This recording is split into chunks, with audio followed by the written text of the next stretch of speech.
Alors salut à tous, c'est encore Greg dans une nouvelle vidéo pour vous parler aujourd'hui du thé, tout simplement, du thé. Donc j'ai choisi un endroit qui me semblait relativement adapté pour évoquer cette question et surtout un personnage qui en a fait sa profession et qui va nous expliquer un petit peu toutes les subtilités de cet art. Je suis avec Nathalie Croza. Voilà, bonjour Nathalie, donc on s'est déjà vu une fois pour une première vidéo. Donc on profite de faire un petit peu le raccord entre bien naturel et les vidéos un petit peu d'interview que je fais habituellement parce que le sujet m'intéresse beaucoup et puis toi tu l'as introduit dans ta vidéo la dernière fois. Donc nous y voilà, on va parler enfin de thé. Et puis, donc, je vais te laisser peut-être te présenter ça. Ok. Bonjour, mon nom est Yvan Pancini. Donc, je suis thérapeute en médecine chinoise et instructeur en arts martiaux. Donc, je suis aussi passionné par l'art du thé chinois. Donc, c'est ce qui m'a permis de rencontrer donc, des maîtres en Chine. Donc, j'ai passé donc, à la base donc, plusieurs années en Inde, en Chine, au Sri Lanka, au Népal, toujours pour l'étude de la médecine et des arts martiaux. Mais à côté, toujours le thé. Et donc avec une amie en fait productrice de thé en Chine, donc qui est l'héritière de l'érudit Yang, qui est en fait celui qui a découvert le tiguanyin. Donc en fait on a ouvert ce Laiyou en fait pour faire en fait, connaître le vrai thé. Parce que le vrai thé en fait c'est une minorité de gens en Chine qui ont accès. Donc c'est pas comme nous ce qu'on va avoir ici. Normalement la récolte c'est une récolte par année. Donc au printemps ou soi-disant pour quel thé, mais une récolte. Et on cueille que le sommet. Donc les 3 dernières feuilles, les 2 dernières feuilles ou la dernière feuille. Donc ce qui fait que pour une plantation, on n'aura pas des milliers de kilos. Donc ce qui fait aussi qu'il y a une différence avec le thé qui est ici, qu'en fait on va plumer l'arbre. On plume carrément toutes les feuilles, on fait jusqu'à 7, 8 récoltes par année. Donc dès que ça pousse, on récolte. Mais l'arbre, on n'a aucune énergie. C'est toute la force, on dit la vitalité, l'énergie est en fait dans le sommet. Donc c'est pour ça qu'on se sert vraiment que de ça, en fait, dans la médecine traditionnelle chinoise. Mais donc le thé, en fait, à la base, c'est une médecine. Dans l'art traditionnel chinois, on dit arts martiaux, médecine et thé, c'est la même chose, c'est la même famille. On ne peut pas pratiquer la médecine chinoise sans les arts martiaux. Les arts martiaux, c'est ce qui va donner la force dans les doigts, l'énergie, pour le tuina, pour les pressions, pour les manipulations, pour avoir en fait suffisamment d'énergie pour pas s'épuiser pendant le soin. Parce que si on s'épuise, tout ce qu'on fait, c'est prendre l'énergie de la personne. On va fatiguer encore plus la personne. Donc c'est pour ça qu'on renforce les articulations et tout ça. Et le thé, en fait, est utilisé autant dans les arts martiaux, dans tout, comme anti-inflammatoire, pour justement reprendre de la force en hiver quand il fait froid, pour se réchauffer si on s'entraîne à l'extérieur, ou en été, tout simplement, refroidir le corps. Donc c'est vraiment en fait une famille. Ce qui t'a intéressé, c'est de marier un petit peu les... C'est la même famille, c'est toujours ensemble, c'est un. Mon maître, autant dans l'été, les arts martiaux, et traditionnellement, il y a médecine, arts martiaux, été, ça va ensemble. D'accord, très bien. C'est la même famille. Ça fait partie... On peut le faire, mais normalement, traditionnellement, dans l'histoire, comme disait Confucius, on disait on ne peut pas savoir soigner sans savoir blesser, on ne peut pas blesser sans savoir soigner. Le fait de connaître l'anatomie, de connaître toutes les articulations, comment, permet aussi de pouvoir les remettre et tout ça. Donc c'est vraiment un tout en fait. C'est impossible de pratiquer une des 2 disciplines, une des 3 disciplines, enfin de boire du thé puis de pas connaître. Le thé, ça amène, si on a accès, c'est ce qui va amener la force. Voilà. Le corps, en fait, on a une énergie qui nous est donnée, donc nous, on l'épuise. Si on va faire toutes sortes d'exercices, on va courir, on épuise. Donc tout ça, on se rapproche un peu de la mort. Donc en fait, en Chine, on fait ces exercices, donc il y a toutes sortes d'exercices qui vont ramener en fait de l'énergie. Et le thé, c'est pareil. Le thé, ça va, comme certains thés, comme un thé rouge qu'on va appeler thé de longévité, qui va donner beaucoup de chaleur à l'organisme, il va en fait éviter le corps d'utiliser son énergie pour se réchauffer. Donc on économise de l'énergie. C'est pour ça que c'est un thé de longévité. On économise tout en fait l'énergie qu'on dépense pour réchauffer notre organisme. Par contre, si vous le buvez, un thé rouge, par exemple en été quand il fait 40 degrés, là vous allez avoir un gros excès de chaleur et puis là voilà, ça va pas du tout, c'est la folie, c'est plein de problèmes qui arrivent. Merci pour cette présentation ultra complète. Donc, Là, vous avez compris enfin, comme je l'ai un petit peu introduit au début, on n'est pas du tout dans du thé en sachet. Hein, donc là, on est vraiment sur de la précision, on est sur une forme d'art martial. Alors pour nous, les profanes, hein, ceux qui allons faire nos courses dans les supermarchés, on aimerait avoir un aperçu de la différence qu'on peut trouver justement entre ce thé traditionnel, sélectionné, machin, etc. Et puis le thé que nous, on arrive à se fournir habituellement dans les grandes surfaces. Donc après, ça dépend quel type de thé. Il faut voir si c'est en sachet ou en vrac, en feuille. Donc si c'est en sachet, ça on peut même pas dire que c'est du thé en fait. Quand ils récoltent le thé, donc toutes les feuilles, donc il y a tous les détritus sur les machines, tout ça, en fait, ils vont récupérer ça et ils vont faire les sachets avec ça. Donc ils balayent carrément par terre, Donc c'est des tas de poussière, de feuilles. Avec la poussière du sol. Ah, des mégots de cigarettes, tout ce qu'il y a de possible dedans, des insectes qu'après ils vont nettoyer et faire les sachets. D'ailleurs, si on regarde un sachet dedans, vous trouverez toujours toutes sortes de paille, de bouts d'herbe. Vous voyez que c'est pas que du thé. Un thé, en fait, ça doit toujours être, on va dire, une feuille parfaitement complète. Ouais. C'est du moment qu'on l'a infusée, quand on la sort, elle s'ouvre, elle doit être entière. Elle peut être cassée si on a fait 2-3 mauvaises manipulations avec le sachet, mais la feuille doit être parfaitement intacte. Ouais, effectivement, nous, ce qu'on trouve la plupart du temps dans des sachets, c'est de la poudre. La poudre, ce n'est pas une feuille. Voilà. C'est malheureusement, ça, c'est comme je vous disais. Normalement, on prend que le sommet. Donc le sommet, 3 dernières feuilles, 2 dernières, ou le bourgeon, le silver needle, qui est en fait un petit bourgeon argenté qu'on voit là, mais bon, là, vous ne verrez jamais la caméra qu'elle a. Alors, on filmera tout à l'heure en détail. Donc, ce petit bourgeon, donc c'est une feuille, donc vraiment le sommet, les 2 petites feuilles. Donc, ensuite, les feuilles du bas, donc c'est en fait des grosses feuilles, mais en fait qui n'ont pas beaucoup d'intérêt. Elles ont presque aucun nutriment, aucune minéraux, vitamines, antioxydants, c'est très très peu. Ah, elles sont vides, les toutes premières, quasiment toutes les autres feuilles, il y a quasiment rien dedans. Mais en fait avec ça, on les rince, on les hache, on les met en morceaux, on rajoute toutes sortes de plantes comme de l'oranger, toutes sortes de fleurs pour enlever ce goût qui est pas possible parce qu'il est très amer. Ouais. Et donc du coup, voilà, on fait le thé comme ça. Mais un thé traditionnel en Chine, à part le vrai thé au jasmin, on va dire, mais le thé au jasmin, ça reste aussi quelque chose d'assez exceptionnel. C'est traditionnellement, on met pas les fleurs de jasmin dans le thé et on boit avec les fleurs.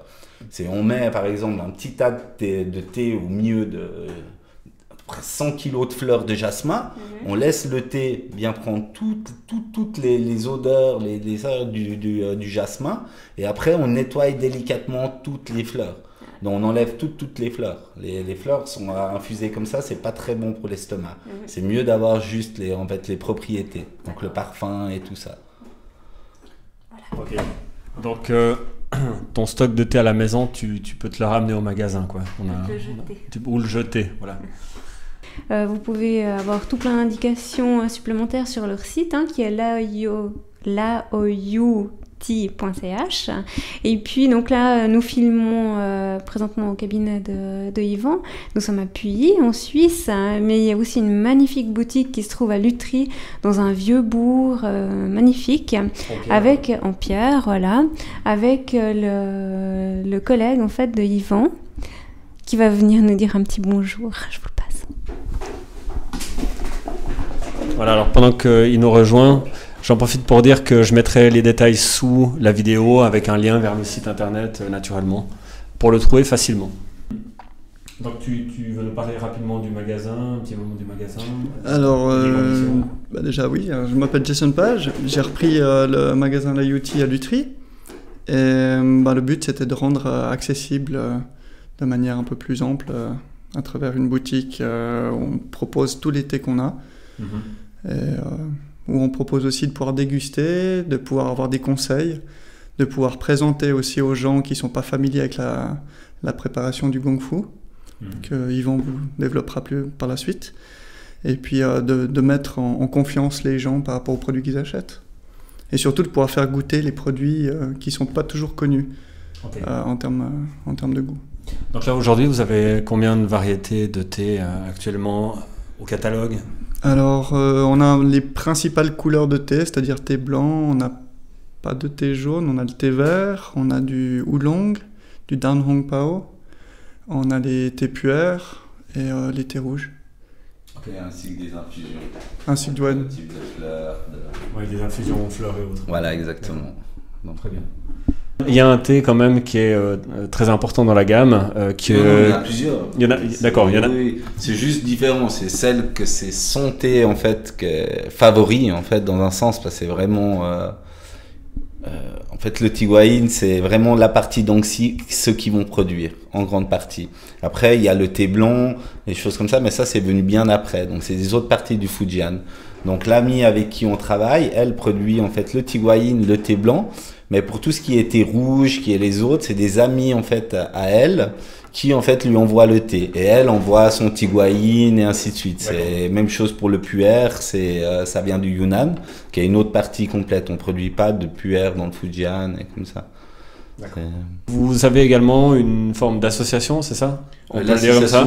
L'Ayu, oui, parce que l'Ayu en chinois, ça veut dire en fait vieux amis. C'est en fait avec des vieux amis, des anciennes connaissances en Chine qu'on a créé ça. En fait, le but, c'est de tout simplement faire découvrir les arts martiaux traditionnels, la médecine traditionnelle, le thé traditionnel, et aussi de pouvoir faire venir toutes sortes de maîtres de Chine, d'Inde, de toutes sortes de pays, pour autant soigner, on va dire, moi je suis plutôt spécialisé dans tout ce qui est les paralysies, tétraplégiques, tout ça. Donc le but, c'est aussi de faire venir des médecins pour pouvoir soigner en fait ces personnes-là. Donc avec toutes sortes de choses. Et le thé fait partie aussi de la façon de se soigner, de récupérer l'énergie, de récupérer de la force, ou de pouvoir bien faire fonctionner la vessie, ou des choses comme ça. Ouais. D'accord. Alors, donc là, on va pratiquer une dégustation. Donc pour moi, c'est assez nouveau.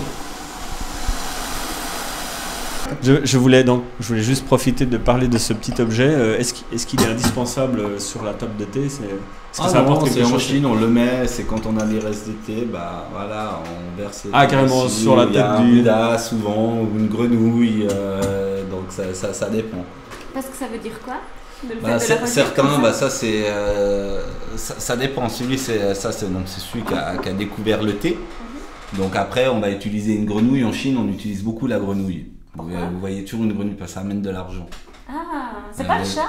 Non, c'est la grenouille, c'est tout. Mais il y a tellement de choses. De là, ou sinon il y a le petit Bouddha, des petits Bouddhas aussi, que si on met l'eau chaude dessus, la couleur elle va changer, il devient doré. Après, il renlève et puis en fait, voilà, c'est pour pas gaspiller, on sert. Ça a toute une. D'accord, ok. Je vais vous faire goûter un thé blanc, en fait. Qui est vraiment le thé blanc en fait. Ce qu'il faut savoir, c'est qu'en fait il est vraiment pas connu en fait en Europe, vraiment très très peu. Le thé blanc par exemple, si vous allez dans un magasin ou dans une grande surface ou quoi que ce soit et que vous trouvez un thé blanc, on va dire à 3 francs, 4 francs, c'est juste impossible que ce soit du thé blanc. Le thé blanc c'est considéré en fait comme le thé en fait, on va dire pas suprême, mais dans un sens, il a un procédé qui est très compliqué à faire parce qu'on le fait sécher au soleil, naturellement. Donc du coup, il suffit qu'il y ait une intempérie, il faut faire très attention au temps, aux choses, parce que sinon toute la récolte est fichue. Donc c'est pour ça qu'il y a très très peu de gens qui font ça traditionnellement. On dit le thé blanc, normalement, c'est peut-être 1% de la population chinoise qui a accès. Donc c'est normalement à la base, il y a encore pas si longtemps, on l'avait uniquement sous la prescription médicale du médecin. Donc il fait vraiment, le thé vert ne fait pas partie de la pharmacopée chinoise. Là, ainsi que le pu'er, les oolongs, tout ça. Le thé blanc, lui, il fait partie de la pharmacopée chinoise. Donc il est considéré comme vraiment médicament. C'est d'ailleurs une des choses les plus riches en antioxydants. Il va nettoyer tout l'organisme des métaux lourds, des pesticides. C'est vraiment un thé qui est vraiment assez miraculeux. Et son goût est juste incroyable. Donc pour les filles qui nous regardent, qui vont souvent acheter du thé dans les boutiques à thé avec les petits sachets comme ça, à environ 10 francs, comme les autres sachets de Lipton, vous jetez. C'est pas jeter, après ça dépend ce qu'on cherche pour un thé, mais si on veut se soigner ou comme ça, il faut comprendre que voilà, c'est ce qui est tout à fait normal. Si on récolte juste la dernière feuille, donc on va dire le cultivateur, donc il fait sa récolte, s'il prend juste le sommet, s'il a je sais pas combien d'hectares, il a quelques kilos. Donc c'est même pas des tonnes. Donc si lui il vendait ça à 10 centimes le kilo, il aurait même pas de quoi s'acheter à manger. Parce que c'est pour ça que le thé généralement qui sort de la Chine, donc ce sont les thés que les Chinois ne veulent pas depuis toujours. Ça a été comme ça. On donne aux Anglais, à tout ça, le thé que les Chinois ne veulent pas. Parce que pour un Chinois, un thé ça peut commencer à 1 franc. Mais ça peut aller jusqu'à des millions pour quelques grammes. Il n'y a pas de limite de prix. Certaines qualités, il y a des thés, c'est des milliers de francs pour une petite infusion. Okay. Vu que c'est l'ami qui produit tout ça, le but d'ici, c'est en fait, on a les prix presque plus bas qu'en Chine. En fait, c'est pour permettre aussi aux Européens de découvrir le thé. Donc après, un thé, nous, ça va commencer à 30 francs pour 100 grammes. Mais ça va aller jusqu'à une centaine de francs. Pour les puères, ça peut aller en milliers de francs, on peut dire. C'est des thés qui sont vieillis 20, 30, 40, 50 ans, ça dépend. Ça, on peut avoir ce qu'on veut. Là, on a vu juste quelques minutes plus tôt. Tu nous as rempli les tasses, donc c'était quoi pour Voilà, en fait, dans l'art du thé, ça c'est le mode Gongfu. Dans l'histoire de la Chine, il y a eu 3 façons de servir le thé. Donc ça, c'est la 3e. On dit la façon des lettrés. C'est qu'en fait, on va utiliser des infusions très courtes, donc qui peuvent varier de 1 seconde à 30 secondes pour des oolongs, des thés qui demandent un peu plus de temps. Et le but, c'est qu'en fait, à chaque fois, on va le rinfuser. Donc par exemple, certains thés, ça va être la 6e fois où je vais mettre de l'eau, où l'équilibre du thé va être parfait. D'autres thés, la 10e. Si le thé il est moins bon, 3e, 4e, après ça va régresser. Et donc en fait, il y a un moment où l'équilibre du thé va être parfait. Vraiment en bouche ça explose et après ça va régresser. C'est pour ça que la différence aussi, on va dire, avec un thé en sachet, c'est que celui-là, contrairement, vous mettez la première eau, vous rincez, vous jetez la première eau, on rince toujours les feuilles et après vous pouvez utiliser 10 fois les mêmes feuilles sans problème. Toute la journée vous réutilisez les mêmes feuilles, vous refaites du thé avec les mêmes feuilles et le goût il sera, on va dire, les 6-7 premières infusions, il sera toujours de plus en plus fort. Et après, ça va régresser. Si c'est un excellent thé, ça peut aller même jusqu'à 10 fois. Et après, ça va régresser. D'accord. Donc, on comprend que pour son prix, on en a quand même un petit peu pour son argent. On peut, avec un sachet de 100 grammes, on en a pour des mois. Voilà, avec une galette, en Chine, ça c'est 400 grammes. C'est des thés qui sont vieillis. C'est 1 année. D'accord. Donc en Chine, on utilise ça en fait comme pour tous les problèmes d'estomac. Brûleur de graisse, pour la digestion. D'ailleurs, pendant le repas de l'empereur, c'est ce qu'on utilise. Parce que pendant plusieurs jours, on va manger. Et en fait, entre chaque repas, on va boire en fait un peu de puère. Et c'est ce qui va aider vraiment à la digestion. Ok. C'est pour ça que c'est un peu un des secrets de leur longévité légendaire. On pourrait dire le thé, oui, bien sûr. D'ailleurs, c'est pour ça que le maître du thé à l'époque, donc l'empereur pouvait presque s'incliner devant. Parce que il avait en fait le savoir sur tout en fait. On disait que le maître du thé, il avait l'histoire sur l'immortalité. Donc il savait quel thé, donc il possédait aussi certains thés, c'est pour ça que certains thés ça vaut des millions. C'est vraiment, après à savoir est-ce que ça fonctionne ou pas, mais il y a vraiment toutes sortes de légendes en Chine sur le thé. Oui. Et c'est pour ça que les Chinois en sont vraiment fous. C'est pas parce que ça a bon goût, c'est juste que ça permet de pouvoir continuer. Vous buvez de l'alcool, vous prenez quelque chose pour nettoyer le foie, et ainsi de suite. Il y a tout simplement des façons, comme votre voiture, un Chinois va vous dire, c'est exactement comme votre voiture, le corps. Vous pouvez y aller, si vous faites pas le service aux 100 000, vous dépassez pas. Donc le thé, ça permet un thé pour les reins, un qui va nettoyer cet organe, et comme ça, et ça permet de pouvoir continuer. C'est la bonne nouvelle en fait, on peut faire n'importe quoi avec son corps, hein. On peut fêter pendant 3 mois à Ibiza, et donc après on prend juste une feuille de thé et c'est réglé quoi. Pas tout à fait comme ça, mais ça aide déjà, ouais, c'est sûr, c'est mieux que rien, ouais, ça, c'est sûr. Alors quelques feuilles de thé pour Ibiza. Alors prenez le thé donc à là, Ibiza. On va faire, donc je remets, donc là c'est la seconde eau, donc là j'en ai juste le petit. Donc foutez-en partout, hein, surtout. Faut pas avoir la main légère hein, sur le. Il y a des plateaux qui sont faits pour, donc c'est pour ça que ça me correspond tout à fait.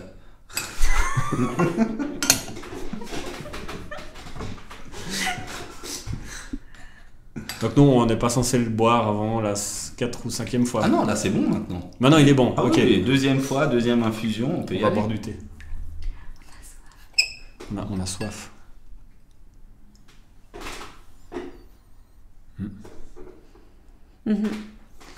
Je dois dire quoi? Il a une belle robe. Quelque chose. Non, rien, c'est l'odeur. On dit bon, ah bon.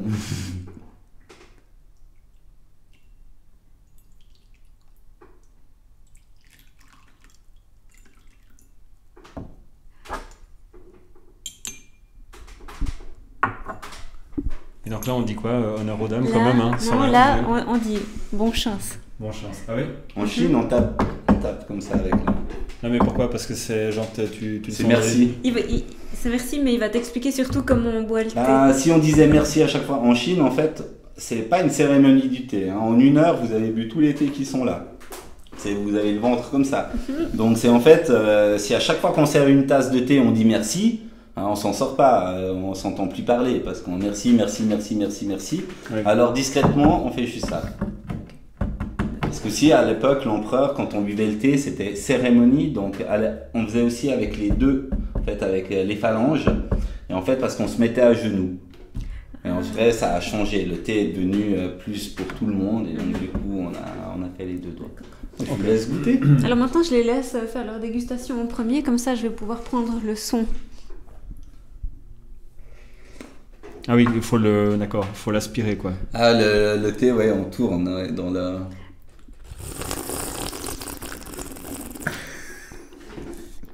Exactement. Il est très riche, le thé blanc c'est très délicat, ça laisse une impression dans la gorge qui amplifie. Donc si vous voulez une dégustation féminine, ça fait comme ça.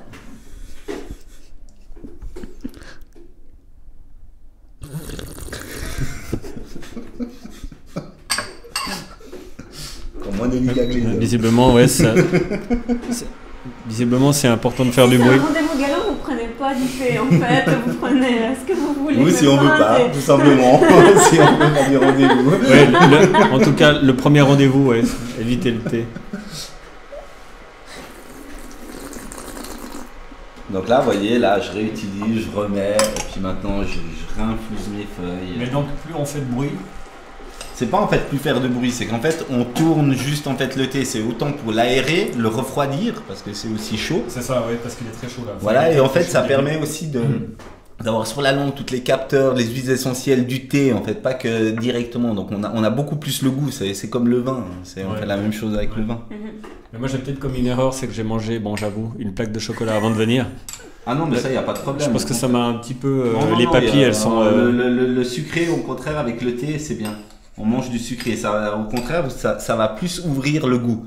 Le salé ferme le goût du thé. C'est les papilles. Voilà, les papilles. Donc c'est très bien. Normalement, quand on boit du thé en Chine ou comme ça, on nous donne toujours des petits gâteaux au sucre ou n'importe quoi. Et c'est ce qui va en fait stimuler les papilles et on va vraiment encore plus sentir le goût. Ah ben moi, je suis très fort à ce jeu-là. Il ne faut pas me lancer.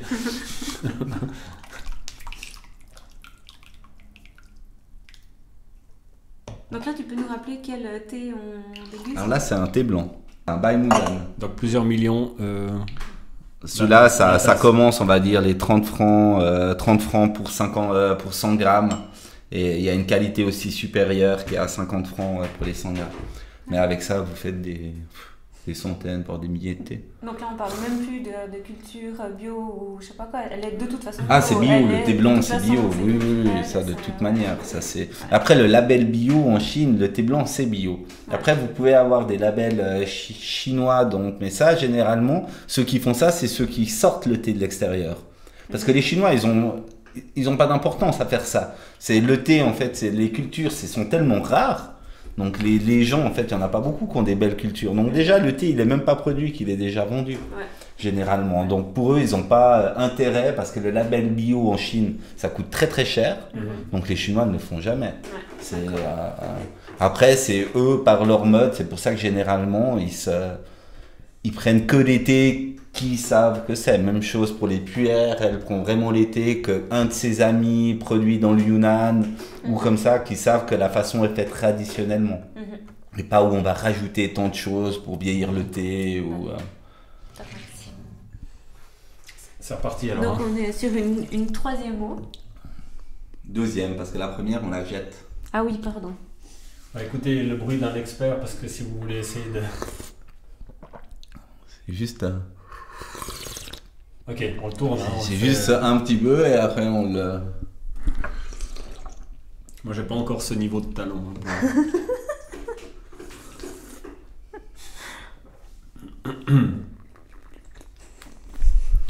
On sent qu'il est très très riche, qu'il laisse dans la gorge une impression très... Oui, ça n'a rien à voir avec Mais plus, ce qu'on a l'habitude d'enfiler. Là, plus il on donne met, de plus plus en il plus reste. corsé Après, maintenant, ça ouais. prend toute la gorge et cette impression, elle reste comme si on avait de l'huile. Ouais, c'est les huiles essentielles.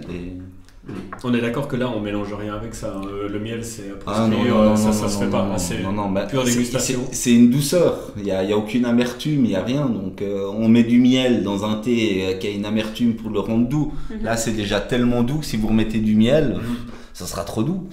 Ça sera même plus bon. Et en plus, ce qui va tuer les thés blancs, c'est les antioxydants du thé blanc sont très fragiles. C'est pour ça qu'on utilise des infusions courtes. Donc ce mode-là. Pour en fait, si vous mettez une grosse théière, vous laissez 10-15 minutes, une bonne partie des antioxydants, on va dire, sont morts.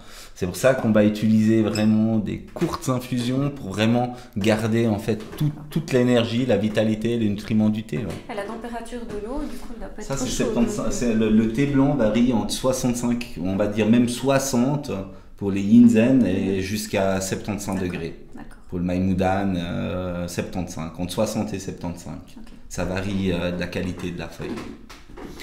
Maintenant, pour ceux qui veulent apprendre donc cet art, en fait, cette espèce d'art mélangé comme ça entre les arts martiaux et donc on s'adresse auprès de toi et puis ça se passe comment? Ça s'apprend dans un dojo? Non, c'est même alors le but, c'est bon, on organise donc aussi des dégustations en groupe. Okay. Par exemple de 3 à 20 personnes parce qu'il y a chacun à sa table comme ça, on apprend à servir, à faire le thé, à avoir les vertus, quel thé prendre à quel moment, ce qui est très important. Comme je disais, jamais prendre un thé vert en hiver. C'est tout ce que vous allez vous faire, c'est vous refroidir l'organisme. Le thé vert, il est yin en médecine chinoise. Donc on l'utilise en fait en été pour refroidir son corps. Si comme un pays froid comme la Suisse en hiver, si vous allez prendre du thé vert tout l'hiver, vous allez être en excès de froid, vous allez très facilement avoir le rhume, mal à la gorge, donc toujours froid, à chercher de vous réchauffer. Donc c'est aussi voir les saisons, donc tout en fait est assez relié dans le thé. Ouais, relié à la médecine chinoise tout simplement. Ouais. Ok, et puis donc là on peut en prendre combien avant d'être hyper nerveux? Parce que c'est vrai que moi j'ai tendance à vite devenir excité. Donc non, le thé pas, et en fait la molécule de caféine. Ouais, c'est vrai chaud, c'est moderne. Ah non, on s'attendait à un feu de bois en fait pour chauffer. Ouais, j'aurais pu mettre la fonte là. On voulait faire un feu là, au milieu de la parce pièce. Que ça c'est quoi? C'est une plaque à induction, donc ça envoie du magnétisme. Non, c'est pas une plaque à induction ça? Ça c'est une vitro-cérame, je crois. Okay. De vitro, c'est pas induction, c'est un autre nom. C'est mais donc si tu veux être vraiment puriste, c'est le feu de bois quoi. Franchement pour ça va. Ça complique. C'est vraiment compliqué. Ça complique quand même un petit peu quoi. Là, après voilà, le but c'est de boire du thé. Donc s'il faut 1 heure pour préparer son thé, ça. Bon, c'est joli si on a le temps. Si on n'a pas le temps, c'est embêtant. Donc si on récapitule juste un petit peu pour les fanatiques des vertus, le thé blanc, 2 ou 3 principales vertus, antioxydants. Le thé blanc, c'est une des choses les plus riches en antioxydants au monde. C'est vite vu, il n'y a rien de plus riche. C'est juste, on va dire, la quantité énorme. Je crois, il y a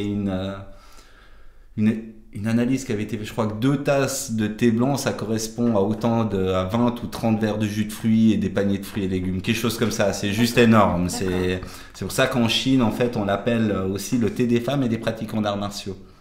Parce que par exemple, des femmes, pour le côté par exemple, vous voyez là, toute la journée, j'infuse mes feuilles. Donc tac, le soir, au lieu de jeter, je remets de l'eau chaude, je laisse toute la nuit tirer. Donc le matin, je récupère juste mon thé, et je me lave le visage avec. Donc ça c'est pour la peau, la régénération de la peau, pour la beauté, c'est miraculeux le thé blanc. Et après on dit secret des arts martiaux, c'est que nous en fait quand on pratique, au lieu de se mettre sur le visage, parce que nous la beauté c'est pas très important, on se le met sur les muscles, c'est un anti-inflammatoire. Voilà. Donc le thé blanc, surtout pendant les périodes de rut. Voilà, exactement. Ça rajeunit. D'ailleurs, il y a l'ami qui produit en Fujian le thé, m'a envoyé une vidéo de... Je ne dis pas de bêtises, parce que moi je me trompe toujours. Les gens L'Oréal, je crois que c'est L'Oréal qui ont été en fait en Chine dans le Fujian. Et en fait, ils cherchaient quelle était la chose la plus efficace pour la peau. Et les analyses fait que c'est le Silver Needle, le bourgeon d'argent, le thé blanc. En fait, il n'y a rien de plus puissant. En quelques secondes, en fait, on a déjà des résultats. Contrairement à toutes les... C'est presque immédiat. Mais tu peux mettre un peu, là, et tu sens tout de suite, ça fait du bien. Tu mets sur le visage, ça rafraîchit. Mais là, je vais brûler, là. Alors, là, je me sens obligé de pratiquer le truc. Mais tu mets dessous, ça fait vraiment... ouais, je me sens mieux, là. Attends, je crois que j'ai une ride par là. Je vais aller prendre une douche. Je crois que j'ai une ride ici. Voilà, exactement. Elle est partie. Voilà, j'ai une ride ici. Non, mais moi je vais le boire, comme ça va m'enlever tout. Mais justement, donc ça aussi c'est le côté, c'est qu'en fait c'est vos thés, médicaments, donc ça va éviter bien des problèmes. Et ça fait aussi votre crème de beauté, qui sera plus efficace que toutes les crèmes que vous pouvez acheter. Okay. Et les feuilles en elles-mêmes, alors tu peux les utiliser aussi comme cataplasme. Ah oui, si après t'es motivé, tu peux très bien en faire une argile de te mettre, mais après l'idéal c'est aussi de filtrer, parce que les pores, c'est le fait, donc le matin, si tu mets avec les feuilles, tu vas avoir des bouts de feuilles, tu vas être obligé de te rincer. Oui, ok. Donc ça va pas. Tu te mets. Mais tu peux te rincer avec l'eau de ça. Voilà, donc tu filtres bien, qu'il n'y ait pas de feuilles, et puis ça, tu te le mets directement dessus, et là, tu peux aller travailler. Au contraire, ça sent bon, et ça fait du bien. Donc, on économise sur l'après-rasage. L'après-rasage, son père qui avait des gros problèmes d'après-rasage, lui, il utilise maintenant plus que ça, ouais. Et c'est devenu un fanatique aussi voilà. du thé blanc, son père. Donc, moi, je le disais totalement pour déconner. Hein, non, mais vraiment. Okay, alors, je suis tombé juste. Alors après rasage, alors t'économises aussi les consultations chez le médecin, puisque t'es jamais malade, comme moi. Et puis, on a dit le budget cosmétique. Alors là, c'est l'explosion nucléaire, parce que, par rapport aux crèmes de jour et tous ces trucs. C'est encore très très efficace. Alors moi, je commence à sentir quelque chose maintenant après la deuxième tasse. Sans avoir consommé la troisième, donc là je suis avide depuis un petit moment, je m'en suis surtout foutu sur le visage, je crois. Et là je commence à sentir vraiment un truc vachement agréable. Ouais. Et donc là, qu'est-ce que c'est exactement le... Ah, ça c'est les huiles essentielles, c'est la richesse du thé. On dit un thé, on doit le sentir. Certains thés, vous avez l'impression que, comme par exemple certains tigouaïnes, le goût devient éternel. C'est comme si on vous versait presque une huile avec plein d'huiles essentielles et qui reste dans la gorge. C'est cette sensation-là qu'on doit avoir dans la bouche, c'est les papilles qui explosent en fait. Alors, ce qui nous intéresserait maintenant, c'est de savoir un petit peu les différentes espèces de thé, c'est ça ? Les différentes sortes de thé qui sont disponibles. Donc, si tu peux un petit peu. Donc, nous on a les thés blancs, donc que ce soit le Yinzen ou le Bai Mudai, toutes les catégories, donc c'est-à-dire 3 dernières feuilles, 2 dernières ou le petit bourgeon. On a aussi le thé vert, le Longjing, qui est un des plus fameux en Chine. Donc, qui est un thé plutôt à boire en été, quand il fait chaud, parce qu'il est très puissant au niveau pour refroidir. Donc après, on a aussi le thé rouge, que là, celui-là se consomme uniquement en hiver. Donc, qui est un thé qui va donner beaucoup de yang, de chaleur au corps. Donc, c'est un thé, en fait, on l'appelle thé de longévité. Donc, par exemple, comme le Jinjume, qui est le thé impérial. Par exemple, ce sont des petites feuilles comme ça. Donc, pour faire 500 grammes de thé, il faut 50 000 feuilles. Pour faire 500 grammes de thé. Après, il y a, on va dire, les oolong, donc le tigouaïne, qui est, on va dire, le thé bleu-vert. Ce qui est intéressant avec ce thé, c'est qu'il est entre le thé blanc et le puer. Donc, c'est-à-dire qu'il est riche en antioxydants, sans être un thé blanc, bien entendu, mais il agit aussi au niveau de l'estomac, comme les puers, parce que brûleur de graisse, digestion et tout ça. Il est aussi excellent en tout ce qui est au niveau des dents. En Chine, on l'utilise après les repas pour se rincer la bouche, tout ça. Donc, il renforce les dents, il fait des belles dents et tout ça. Donc après, on a le puer, qui est en fait les galettes, qui sont des thés qui sont vieillis, on va dire, normalement entre 3 minimum, entre 3 à 50 ans. Donc plus il est vieux, meilleur il sera. Ça dépend en vrai après les puers, mais après il a ce goût un peu terreux, donc de forêt, de humus, qui est vraiment incroyable, qui est un thé qui a vraiment un nombre facette de goût incroyable. Ouais. C'est vraiment... et les vertus sont fantastiques pour tout ce qui est estomac. Donc le puer, on va l'utiliser en fait que dans des théières comme ça. Contrairement aux autres thés qu'on utilise en mode gong fu, ça on va utiliser des petites théières en terre cuite de Ying. C'est en fait cette terre va en fait mémoriser le thé en fait. Donc c'est en fait avec tant d'années après, en fait le thé va se il sera de meilleur en meilleur. D'accord. Donc là, on a tendance à utiliser un petit peu la même pour... On utilise toujours la même, voilà, exactement. Voilà, mais juste pour les puers. On ne va jamais faire un autre thé, par exemple un oolong ou un thé blanc ou un thé vert à l'intérieur. Là, du tout. C'est juste, même moi, par exemple, ça, des théières qui sont, on va dire, 2 mètres, qui sont créées avec une vraie terre ou comme ça, donc ça a aussi un certain prix. Donc en fait, le but, c'est vraiment de la garder toute sa vie. Elle est faite à la main, c'est tout fait à la main, oui, bien sûr, bien sûr. Après, on reconnaît certaines théières, vous voyez, si elle est de bonne qualité, en fait, elle coule. Vous avez un petit trou là, et si vous le fermez, il doit tout de suite. Ah, oui, d'accord. Ça doit être entièrement hermétique, tout doit être juste en faisant tac-tac, ça va fermer, donc vous avez juste à... Généralement, déjà, c'est une façon de voir si la théière est bien. Après, il y a plein d'autres façons. Le bruit qu'on va utiliser, comme ça, voir si le grain est très fin. Et c'est un grain très fin, contrairement si vous prenez une théière, on va dire, bien meilleur marché.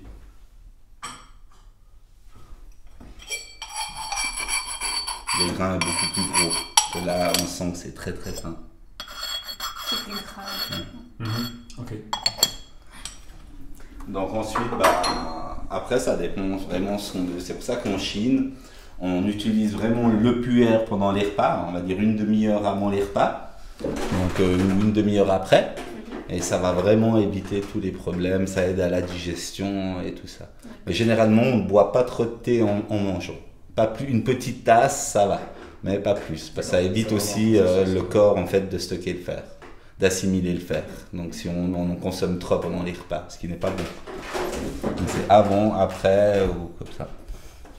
Non, on voulait parler de la conservation. La conservation. Mais deux mots et demi. Mais la conservation, c'est très simple. Il y a juste en fait le thé blanc, il n'y a pas de problème. Vous pouvez même, vu qu'il sèche au soleil, par exemple, vous avez votre sachet de thé blanc, il fait grand soleil, vous le remettez dehors, ouvert, en tas, face au soleil. Il va reprendre du goût.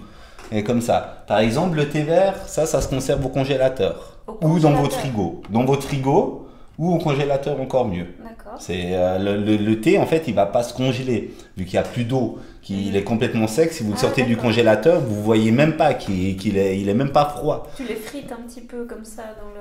Ah non, non. Tu le prends un peu... quand il sort, il est quand même un peu congelé. Ah non, non, tu vois même pas qu'il est congelé. Ah, vraiment? Le thé... Jason, t'amènes un peu de thé congelé là dans le congélateur? En haut. Le thé, il est identique à celui qui est à l'extérieur. D'accord. Mais seulement qu'il va mieux se conserver plus longtemps. Parce que le thé vert, en fait, perd très très rapidement en fait, ses arômes. Normalement, le thé vert, dans l'année, il doit être consommé. Donc tu